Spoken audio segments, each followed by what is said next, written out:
નમસ્તે વાલા ફેસબુક મિત્રો.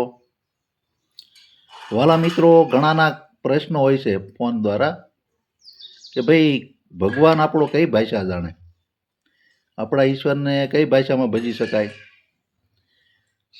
તો વાલા મિત્રો, તમે તમારી કોઈ પણ ભાષામાં ઈશ્વરને ભજી શકો.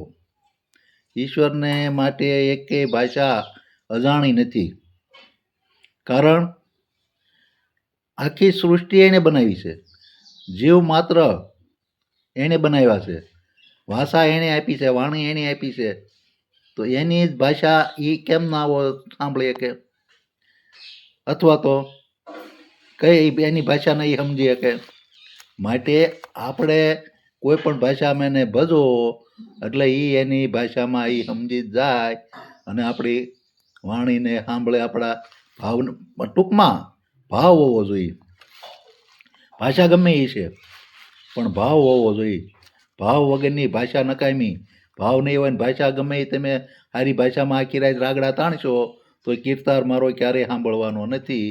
પણ ભાવ સાથેની કોઈ પણ ભાષા ઈશ્વરને માન્ય છે.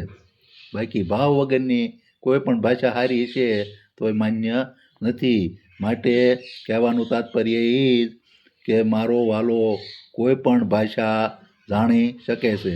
આપણે આપણું લખાણ જેમ આપણે ઉકેલી શકીએ એમ એની રચેલી દુનિયા, એણે બનાવેલી વાણી, ભાષા એને ચોક્કસ ઉકેલી શકશે. જય હિન્દ, જય ભારત.